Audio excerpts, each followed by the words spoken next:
బాబా ఆ, రోజు చికెన్లు మటన్లు ఫిష్లు తిని తిని బోర్ కొడుతుంది. ఇవాళ ఆదివారం కదా, నా బోటి కూర తినాలని ఉంది. ఈరోజు నా కోసం చేస్తావా? చేస్తాను ఆయన. సరే చేస్తారండి, చేసి చూపిస్తారండి. హాయ్, అందరికీ నమస్కారము. నేను మీ నెల్లూరు బాబాయినండి. ఇవాళ నా కొడుకు బోటి కూర తినాలని అన్నాడండి. ఆ బోటి కూర కావాలి నాకు అని అన్న తర్వాత అలాగే చేసి పెడతాను ఆయన అని అన్నాను. అది ఎలా చేయాలనో ఏ విధంగానో మీకు కూడా చూపిస్తాను, ఒక్కసారి చూడండి అండి. ఇది చాలా కష్టం అండి, ఇది గడగాలంటేను, కానీ చాలా బాగుంటుంది. చూడండి ఒక్కసారి దీనికి ఎట్ట మసాలా పెట్టాలనో ఏ విధంగా చేయాలనో చూపిస్తే ఎలా తయారవుతుంది కూడా చూడండి. ఇది మనం కుండలు వేసుకుంటున్నాం. వేసుకున్న తర్వాత చూడు బాగా, ఇంట్లో ఫస్ట్ కల్లుప్పండు, కల్లుప్పు వేసుకుంటే పట్టద్దంత ఉప్పు, తర్వాత పసుపు కూడా బాగానే పడుతుంది, తర్వాత కారం కూడా పట్టద్దండు. మెయిన్ కారం 2 స్పూన్లు వేయాలి.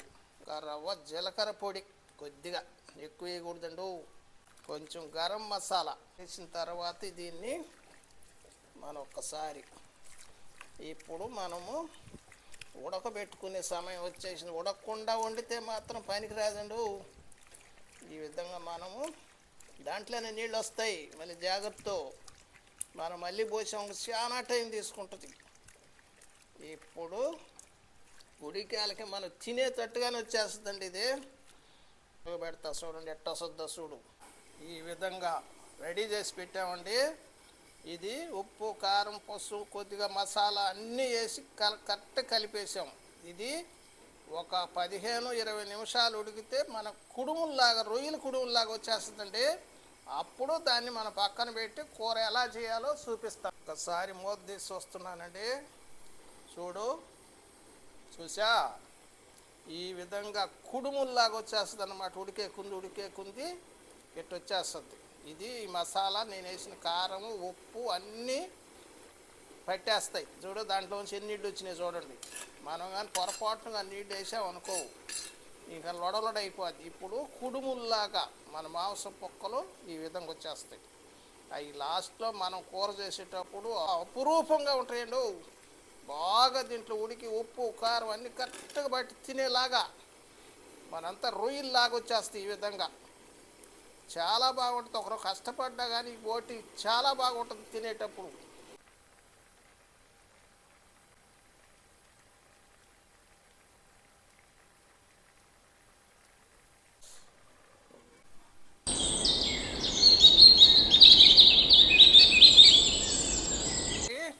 మూతేస్తున్నానండి. చూడు, మనం ఇప్పుడైనా తినొచ్చు. ఇప్పుడైనా మనం అన్నం లేకుండా తినొచ్చు, అన్నం వేసుకొని తినొచ్చు. చాలా బాగుంటుంది ఇది. నిజమంటూ ఈ మొక్కలు ఉడికిపోయి ఉంటాయి, కుడుములాలు వచ్చాయి. చూడు ఎంత బాగుంటుందో చెప్పలేము, తిని చూస్తేనే తెలుస్తుంది. ఇది మనం ఒక రవ్వ ఆల్చిపోయినా చాలా బాగుంటుంది. ఎగిటైదు బాగుంటుంది. మనము బోటీని బాగా ఉడకబెట్టుకొని తినే లెవెల్లో ఉడకబెట్టి పక్కన పెట్టుకున్నామండి. ఇప్పుడు మనం తయారు చేయబోతున్నాం చూడండి. ఫస్ట్ నూనె వేయాలండి. మిరపకాయలు, ఎర్రగడ్డ, టమాటా. ఒక్కొక్క టమాటా చాలండి, ఎక్కువ వద్దు. ఇది రుచికరమైన కూర కాబట్టి మనం టమాటా ఎక్కువ వేస్తే ఏమంత బాగుండదు. ఈ 3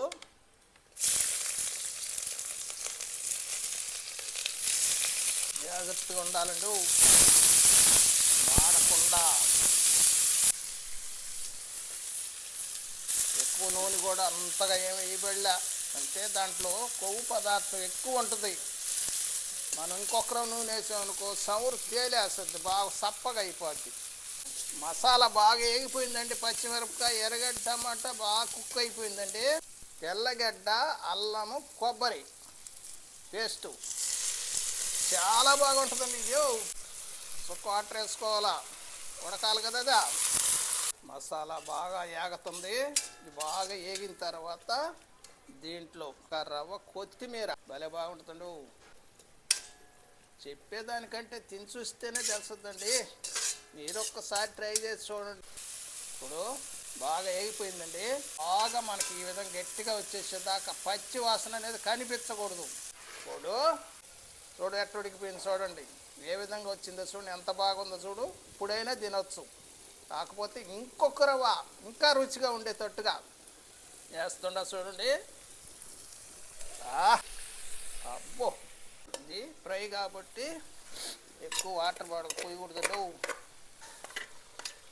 దీంట్లోనే మనము ఇవి కూడా రుచికరమైన నీళ్ళు కాబట్టి చూసా, మనం ఒట్టి నీళ్ళు పోసే కంటే మసాలా నీళ్ళు పోసుకుంటే బాగుంటుంది. అబ్బో అబ్బో అబ్బో అబ్బో అబ్బో అబ్బో, బోటి ఫ్రై అండి ఇది.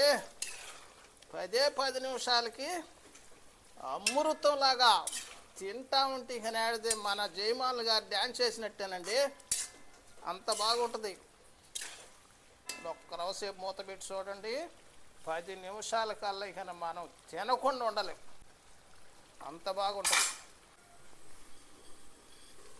ఉడికిపోతుందండి. 10 నిమిషాలు 5 నిమిషాలు మనకి అద్భుతంగా తయారైపోద్ది. మనకు అన్నంలో కానీ మామూలుగా అయినా తినొచ్చండి. కుడియడమైతే పొరపాటు లేదు, ఓడిపోలేదు. కుడియడమైతే పొరపాటు లేదు, ఓడిపోలేదు. చూడు ఎట్ట తయారైపోతుందో చూడు. కారం ఉప్పు అన్నీ పట్టుకొని సూపర్గా ఫ్రై అంటే ఇలా. దీంట్లోకి ధనియాలు, పట్ట లవంగాలు మనమే వేయించుకొని మనమే తయారు చేసుకొని, ఎక్కడి నుంచో తెచ్చినవి కాదండి, మనమే తయారు చేసుకోవాలి.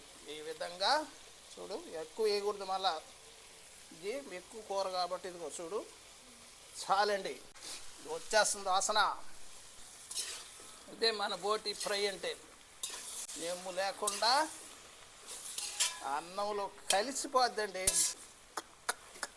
నాయన బోటి అంటే. కాకపోతే టైం తీసుకుంటుందండి, అయినా పర్వాలే, మనం తినాలనుకుంటే చేసుకో తప్పదు.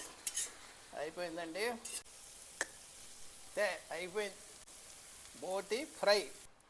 బోటి కూర అయిపోయిందండి. ఈ బోటి కూర ఎలా ఉందో ఒక్కసారి చూడండి. నా కొడుకు నాకు బోటి కూర చేయమని ఇవాళ ఆదివారం నాన్న స్పెషల్ అని చెప్పి అడిగాడు, నేను చేశాను. దీన్ని నా కొడుకు కూడా వడ్డిస్తాను. ఎలా ఉందో నా కొడుకు తిని మీకు చెప్తాడండి.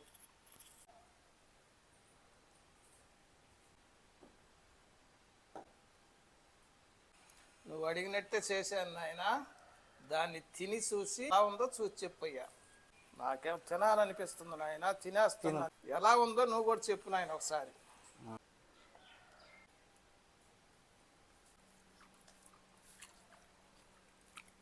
సూపర్ బాబా, ఏం చేశాను, నీ చేతుల్లోనే మ్యాజిక్ ఉంది అసలు. నేను ఈ చేతి వంట తిని తిని బయట ఏడా తినలేకపోతున్నాను. చాలా బాగా చేసావు.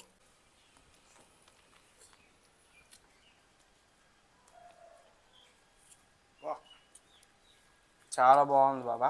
ఏ కూర ఇంత రుచి ఉండదు నాయన. మనం నిజం నాయన, ఇది ఒట్టి మాటలు కాదు, ఇది నిజం. మీరు కూడా చేసుకొని నీ చేతితో ఏ కూర చేసినా చాలా చాలా అద్భుతంగా వస్తుంది. చాలా రుచిగా ఉందండి.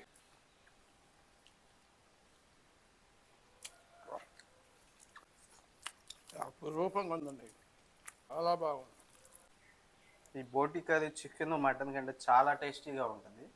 బట్ డ్రాబ్యాక్ ఏంటి అంటే ఇది మెయిన్ క్లీనింగ్లోనే ఉంటుంది. క్లీనింగ్ మనం ఎంత బాగా చేస్తే టేస్ట్ అంత బాగా వస్తుంది. మ్యాక్సిమం ఇది 1 అవర్ వరకు టైం పడుతుంది. సో ఓపిక్గా చేసుకోగలిగితే దీనికంటే టేస్టీ ఫుడ్ అనేది ఏదీ ఉండదు. ఎవరని చెప్పినా ఇటువంటి కూరలో మనము తిని చూడాల్సిందేనండి. ఎటువంటి ఇబ్బంది ఉండదు, అంత బాగుంటుంది ఈ కూర. ఒకసారి మీరు కూడా ఈ విధంగా చూసుకొని చేసుకొని తిని చూడండి, మీకే అర్థం అవుతుంది. ఇది అర్ల పొట్ట అని అంటారు మా సైడు. ఇది చాలా టేస్టీగా ఉంటుంది ఇది. సో నవ్వులే కొద్దీ నవ్వులాలనిపిస్తుంటుంది. చాలా రుచిగా ఉంటుంది, చాలా బాగుంటుందండి పీస్. నాకు చాలా ఇష్టం ఇది. సో ఫైనలీ ఈరోజు నా కోరిక మేరకు బోటి కర్రీ చేసిన మా నాన్న. సో నెక్స్ట్ టైం ఇంకో కొత్త వీడియోతో కొత్త ఐటెంతో మేము ముందుకు వస్తాం. సో మీ అందరికీ ఈ వీడియో నచ్చినట్టయితే నెల్లూరు బాబాయ్ ఛానల్ని సబ్స్క్రైబ్ చేసుకోండి. Thank you so much.